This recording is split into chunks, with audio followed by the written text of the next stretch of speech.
Hablaremos esta noche del hambre en las expediciones a América. Cuando los españoles o los portugueses llegaban a las costas americanas, se encontraban muchas veces con pobladores que tenían agriculturas muy primitivas. El principal alimento de la mayoría de las civilizaciones de Sudamérica y Centroamérica era el chazabe, una especie de torta de harina de mandioca. Esta comida era de trabajosa elaboración y muchas veces no alcanzaba para alimentar a los recién llegados. Los expedicionarios, hasta que pudieron cultivar la tierra por sus propios medios, se dedicaban al saqueo, pero mientras buscaban oro, joyas y artículos de precio, tenían hambre. En algunos lugares, como en la selva, los recursos alimenticios eran mínimos. Además, no podían adaptar a las regiones tropicales lo que traían con ellos, como el trigo, la vid o el olivo. Tampoco tenía sentido acumular alimentos porque los calores de aquellas latitudes hacían que se pudrieran los manjares, ¿no? Se pudría incluso el bizcocho que quiere decir 2 veces cocido.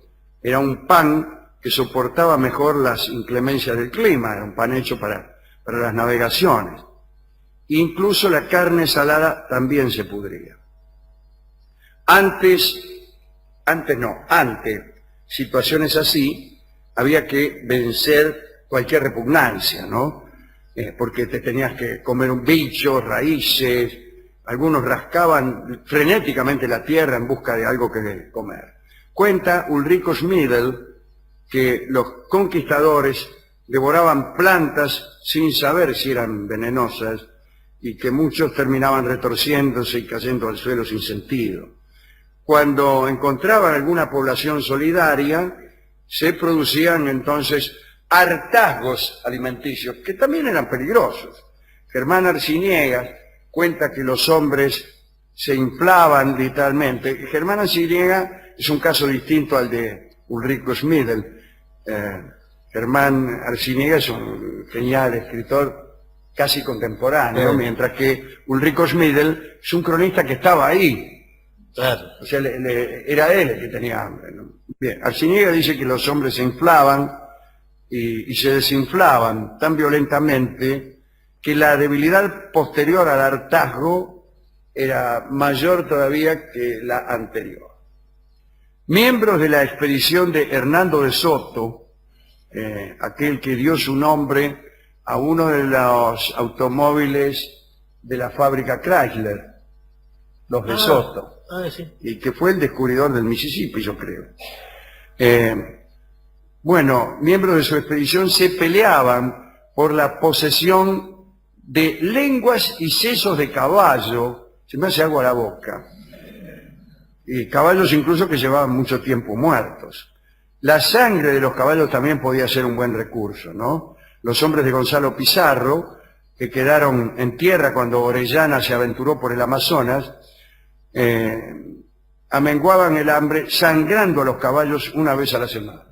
Pero esta sangre la bebían mezclada con unas hierbas. Tampoco se despreciaban iguanas ni serpientes. Cuando hay hambre no hay pan duro, señor. La carencia de vitaminas, debida a la ausencia de verduras y frutas, traía que el escorbuto, señor, el berebere, estas infecciones producían un olor fétido. ¿Qué tal? ¿Qué tal? ¿Cómo le va? Bien. Los dientes se caían.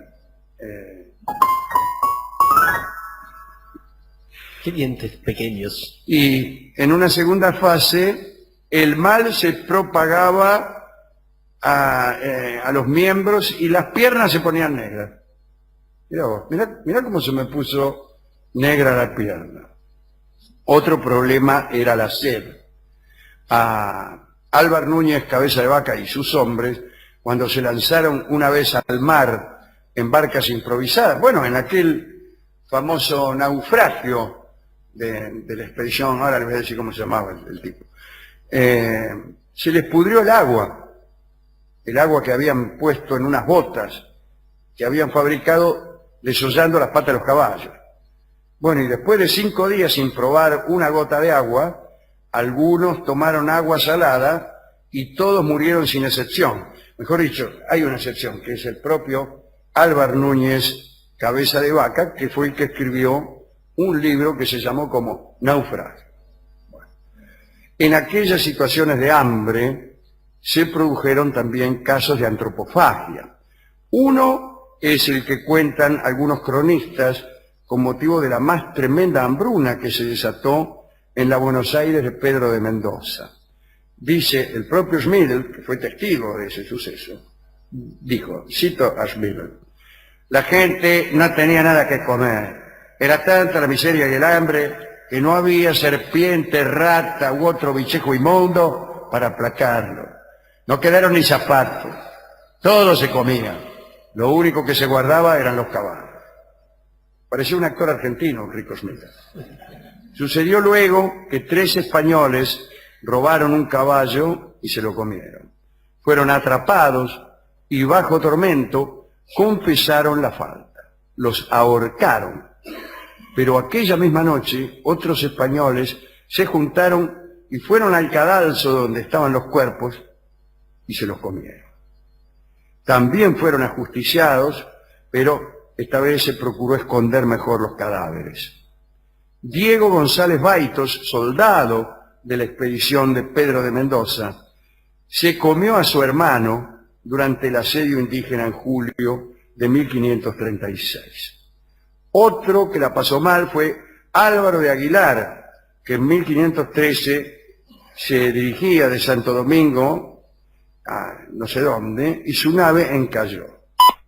Unos días más tarde, los indios encontraron a Aguilar junto a sus hombres y les ofrecieron algo de comer. Durante casi 2 meses alimentaron a esta treintena de náufragos, hasta que los españoles, yo creo que sospechaban que los estaban engordando para comérselos. Y hicieron una barca y partieron. Empezaron a navegar, pero la travesía fue un desastre. Llevaban como 2 meses de navegación y la mitad de los pasajeros ya había muerto. Un día, otra nave, comandada por Pedrarias Dávila, aquel que viajaba siempre con su ataúd, encontró la balsa de Aguilar con los pocos que quedaban. Ese mismo día, en la balsa, habían jugado a los dados quién iba a ser comido. Y le había tocado justamente a Álvaro de Aguilar. Esas cosas que tiene el juego. Sí. De un grupo de soldados de Jiménez de Quesada, que estaban perdidos en la selva, sabemos que, desesperados por el hambre, se comieron a sus auxiliares indios. El escopetero Cristóbal Martín devoró a un muchacho, Juan Ramos Cordero, devoró un muchacho indígena, su nombre se ha perdido. Y otros 2, Juan Ramos Cordero y Juan Justo, asaron a una india joven. El capitán Íñigo de Vascuña, después de una batalla en la que había sido vencido por los indios, escapaba herido con los pocos soldados que le quedaban a través de la selva. No tenían más alimento que unos palmitos amargos que encontraban por el camino. Miren justo lo que va a encontrar. De palmito, igual. Palmito, a Rolón le pueden gustar. Y en un momento Vascuña no resistió más y le pidió a sus soldados que acamparan junto a él y no lo abandonaran. Bueno, acamparan ahí por 3 días, pero Vascuña no se recuperaba. Decidió entonces comunicar a sus tropas que podían irse. Solo 2 guardias se quedaron junto con algunos servidores indios. Al mando de la tropa siguió Juan Portillo. Los soldados ya habían recorrido un par de kilómetros cuando se dieron cuenta de que se habían olvidado el chispero. Y Portillo mandó a 2 enviados a buscarlo. Poco antes de llegar al campamento, los enviados oyeron los gritos de Vascuña. Se apuraron y al llegar encontraron a uno de los guardias que estaba cortando a uno de los sirvientes para comérselo. Los enviados de Portillo huyeron, contaron al resto de la tropa lo que habían visto, y el resto siguió su marcha. No volvieron. Siguieron. A mí me gustaría dedicar esta tremenda charla a Mujica Lainez, que ha escrito un bello cuento en misteriosa Buenos Aires, que justamente se llama El hambre, yo creo, sí, que cuenta estos episodios de los que hemos dado cuenta hace un momento. Y también a Ulrico Schmidl, que ha escrito unas bellas crónicas, ¿no? Schmidl estaba un poco preocupado porque no le gustaban mucho las mujeres indígenas que vivían en Buenos Aires o en los alrededores. Y después, cuando llegó a la tierra de los guaraníes, ahí se enamoró perdidamente de aquellas mujeres que, según Schmidl, eran las más bellas del mundo. Parece que venía a levantar minas. Claro, qué vino, señor. ¿Qué venís, loco? Bueno, pero era un escritor impresionante, un gran cronista, Ulrico Schmidl. Hemos ido a la discoteca y, en atención a las comidas y a don Pedro de Mendoza, que fue el adelantado bajo cuya autoridad sucedió ese episodio de hambre en Buenos Aires. Digo, bueno, hay un tango que habla de ambas cosas, de la comida y de Pedro Mendoza. ¿Ah, sí? Se llama Fondín de Pedro Mendoza. Fue compuesto después de escuchar esta charla y cantado especialmente por Carlos Gardel. Adelante. Muchísimas gracias. Muchísimas gracias. A ver, deme un papel. Un papel. Deme un papel y un lápiz. No, un poco más grande tiene que ser. Más grande, acá tiene. Papel grande, porque si no, no me va a salir esto. Algunos de ustedes, o casi todos, ¿no? Habrán oído hablar de aquel número de la bestia que señala San Juan en el Apocalipsis, que es el 666. Y el que nos va a hablar habrá visto alguna serie norteamericana o algo, porque ahora como está de moda todo eso, nunca falta una serie de misterio, de demonología o lo que fuere, en donde aparecen algunos detalles, y entre ellos figura el número de la bestia 666. Así, yo creo que lo que dice San Juan es más o menos esto. Dice, aquel que tenga inteligencia calcule, porque el número de la bestia es un número humano, y ese número es el 666. Y todos nos quedamos con eso, pero nadie se pregunta por qué es el 666 y no otro. Y la explicación empieza diciendo que no hay una, sino que hay muchas.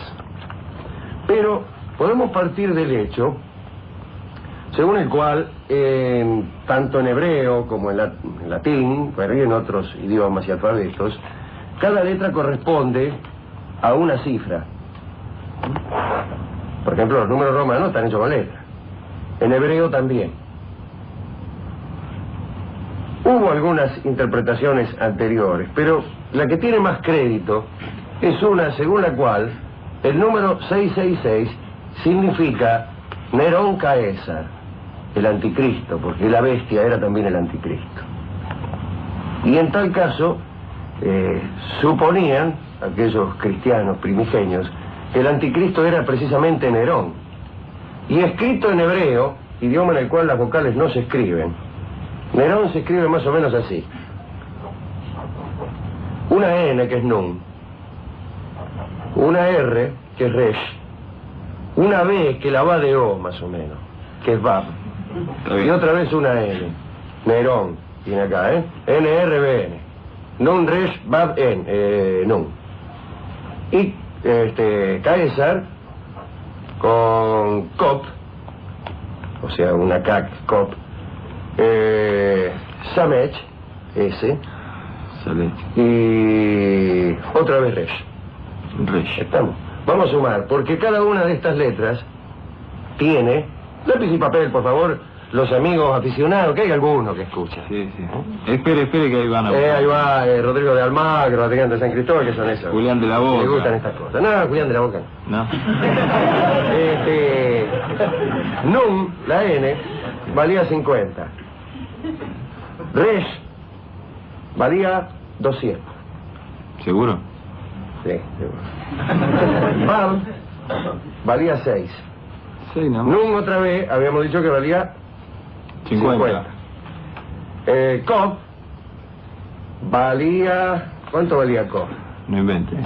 No invento, que voy a inventar. 100 y pico. No. Cobb valía 100. Cobb valía 100. Samech valía 60. Y Resh, según se ha dicho, 200. Pero... Sumemos 50, 200, 6, 50, 100, 60 y 200. ¿Cuánto es? 306, sí. 406, 606, 666. Quiere decir que Nerón Caesar, sumadas las letras que lo integraban, ya que en hebreo no se escribían las vocales, pues da 666 y ese era el número de la bestia. Pero también había otra palabra hebrea que quería decir pequeña bestia, y es la palabra trijón. Y esa palabra se solía usar para designar a este mismo Nerón, y como quien le dice, como apodo le llamaban la pequeña bestia. Y trijón se escribía TR, o sea, Tab, Resh, Yod, Bab, que la iba de, como hemos dicho, de O, y Nun. Y Tab valía 400. Y Resh valía 200, según se ha dicho. Sí. Y Yod valía 10. Y Bab, que también se ha dicho, valía 6. Y Nun, que también se ha dicho, valía 50. 666. Sume, 666, viejo. Qué grande. Pero a todo esto aparece Robert Graves en otro papel. Aparece Robert Graves. Y un día tiene una inspiración. Y dice, yo voy a escribir 666 en números romanos. Y vamos a escribirlo nosotros en números romanos. Se escribe una D, una C, una L, una X, una B y una I. Y una I. Entonces, aquí está, ¿no? D, C, L, X, B, I. Y entonces Grace empieza a mirar esto y le suena lo siguiente. Domitianus Caesar legatus Christi, aquí, ¿no? Violenter interfecit. ¿Qué quiere decir? El emperador Domiciano mató a los enviados de Cristo violentamente. Y le da esto 666. Pero dijo, ¿cómo es posible? Si todo el mundo se refería a Nerón, ¿por qué a mí me sale con Domiciano? Y descubrió algo que ella sabía, que es que el nombre primitivo de Nerón, antes de ser adoptado por su tío Claudio, era Domitius, y que era posible que los cristianos primigenios, para despreciarlo, le llamaran con su nombre plebeyo, que era Domitius. Y le quedó entonces Domitius Caesar legatus Christi violenter interfecit, es decir, que lo dicho antes, ¿no? Domitius César, es decir, Nerón, sí. Pues a los enviados de Cristo violentamente mató, para decirlo en el orden latino. Está bien. Y esto también da 666. Qué lindo. Historias para sumar. Sabrosas. Porque muchas veces se menciona ese número y no se sabe por qué. Seguimos sin saber por qué, pero nos hemos divertido un rato. Primer tema de la noche. Hablaremos de un episodio con el hermano del sultán Bayaceto II. No lo conozco. Bayaceto II. No hay que confundir con Bayaceto I, que tampoco lo conozco. También el más famoso, el Rayo Bayaceto, que no debe ser confundido con el Rayo Vallecano, que es un equipo de Madrid. En el año 1481 fue consagrado sultán del Imperio Otomano Bayaceto II. Poco después de esta consagración se produjo una disputa dentro de la familia imperial. El hermano de Bayaceto, el príncipe Hem, también se declaró sultán y reunió un ejército para enfrentar a Bayaceto. Esto no ocurría muy a menudo, pero no ocurría muy a menudo porque se tomaban todas las precauciones para que no ocurriera.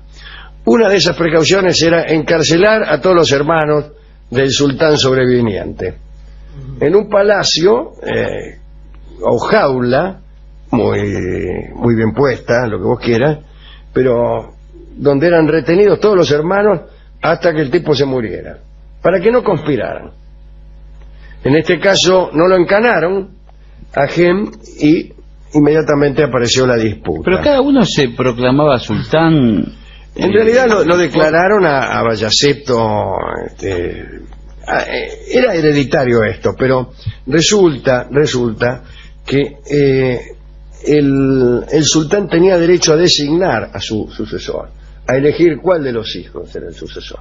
Y a veces el tipo se moría sin decirlo, o conspiraban las madres y decían que no lo había dicho.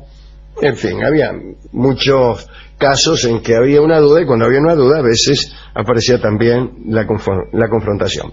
Aquí Hem pretendía dividir el imperio entre los dos hermanos y que hubiera por lo tanto dos sultanes, y Bayaceto no quería tal cosa, entonces hubo guerra. Luego de algunas batallas Hem fue derrotado y huyó a Rodas. Discúlpeme, estoy muy enfermo,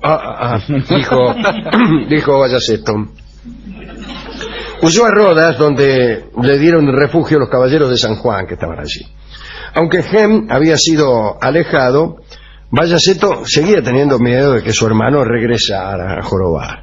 Y llegó a un acuerdo entonces con el maestre de los caballeros de San Juan que estaban en Rodas. El sultán pagaría una altísima cuota anual para que Hem permaneciera en Rodas, encerrado y custodiado, aunque muy bien tratado. Y los caballeros de San Juan aceptaron ese trato. Años después los caballeros decidieron que ya no tenían más ganas de hacerse cargo de Hem, y entonces se lo entregaron al Papa. Dijeron: mire, ya estamos cansados de este tipo, se lo damos a usted, Papa. Bayaceto no tuvo más remedio que transferir la cuota al Papa de Roma. Fue a ver al Papa y dijo: mire, este tipo que tiene usted, antes lo tenían los caballeros de San Juan, nosotros le garpábamos una guita anual, etcétera. Y el príncipe Hem pasó a vivir en la corte del Papa Alejandro VI. Alejandro estaba más que contento porque la renta que garantizaba la vigilancia de Hem era bastante interesante. En Roma, Hem fue alojado con muchos honores, pero también con muchas precauciones. Podía entrar y salir del Vaticano a cualquier hora del día, pero siempre custodiado. Estamos hablando del hermano del sultán del Imperio Otomano, que mantenían una situación de constante tensión con el cristianismo. Bueno, muy bien. Cuenta que Hem era pequeño de estatura, le faltaba un ojo, Qué feo, sí, detalle más feo. Y le permitían en Roma andar con turbante y vestidos multicolores. Así que cuando salía atraía a muchos curiosos, daba largos paseos, a veces salía de caza, hablaba poco, componía versos, contrataba músicos para que tocaran para él, bebía mucho y se rodeaba de mujeres muy hermosas. Una vida fenómena. Sí, Hem, sí. le daba mucha importancia Hem a su rango. La primera vez que fue recibido por el Papa, se negó a arrodillarse y a quitarse el turbante. Se limitó a besar al Papa en un hombro. Bueno, no es limitarse mucho. No es limitar, ¿cómo sería si no se hubiera limitado? Bueno. Alejandro VI le tenía simpatía. Rara el beso en el hombro. Un poco rara, sí. Si me permite, señorita, para no extralimitarme, la voy a besar en el hombro. Y hay que encontrarle el hombro al Papa también. Al Papa, sí, es muy difícil. Si hay alguien cuyo hombro es difícil de encontrar, ese es el Papa. Alejandro le tenía simpatía y le concedía audiencia frecuentemente. Pero vino a suceder algo que perturbó la custodia de Hem.